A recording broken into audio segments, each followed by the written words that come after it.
Corona ಸೋಂಕು ಸಂದರ್ಭದಲ್ಲಿ ಜಿಲ್ಲೆಯ ಖಾಸಗಿ ಶಿಕ್ಷಕರಿಗೆ ವೇತನವಿಲ್ಲದೆ ತೀವ್ರ ತೊಂದರೆಯನ್ನ ಅನುಭವಿಸಿಕೊಳ್ತಾ ಇದ್ದಾರೆ ಅಂತ ಜಿಲ್ಲಾ ಕಾಂಗ್ರೆಸ್ ವಕ್ತಾರ ಅಭಿಷೇಕ್ ಉಳ್ಳಾಲ ಹೇಳಿದರು.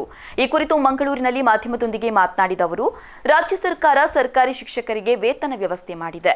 ಆದರೆ ಜಿಲ್ಲೆಯಲ್ಲಿರುವ ಅನೇಕ ಖಾಸಗಿ ಶಾಲಾ ಶಿಕ್ಷಕರಿಗೆ ತೀವ್ರ ತೊಂದರೆ ಅನುಭವಿಸ್ತಾ ಇದ್ದಾರೆ. ಹೀಗಾಗಿ ಸರ್ಕಾರ ಖಾಸಗಿ ಶಿಕ್ಷಕರಿಗೆ ಕೂಡ ವೇತನ ನೀಡಬೇಕು. ಇನ್ನು ಖಾಸಗಿ ಸಂಸ್ಥೆಗಳಲ್ಲಿ ವಿದ್ಯಾರ್ಥಿಗಳ ದಾಖಲಾತಿ ಇಲ್ಲದೆ ವೇತನ ನೀಡುವುದು ಕಷ್ಟ ಸಾಧ್ಯ. ಈ ಬಗ್ಗೆ ಸರ್ಕಾರ ಗಮನ ಹರಿಸಬೇಕಾಗಿದೆ ಅಂತ ಹೇಳಿದ್ರು.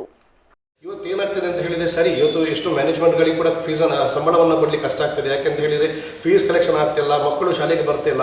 ಆದರೆ ಇಷ್ಟು ವರ್ಷಗಳಿಂದ 15, 20, 30, 40 ವರ್ಷಗಳ ಕಾಲ ಒಂದು ಟೀಚರ್ ಆಗಿ, ಅಧ್ಯಾಪಕರಾಗಿ ಸಮಾಜದಲ್ಲಿ ಎಲ್ಲರನ್ನ ಬೆಳೆಸ್ತಿರ್ತಕ್ಕಂಥ ಗುರುಗಳ ಸ್ಥಾನದಲ್ಲಿರುವಂಥ ಟೀಚರ್ಗಳಿಗೆ ಸಂಬಳವನ್ನು ಕೊಡಲಿಕ್ಕೆ ಸಿಗ್ತಾ ಇಲ್ಲ ಅಂತ ಹೇಳುವಂಥದ್ದು ಭಾಳಷ್ಟು ಖೇದಕರಾಗಿದೆ.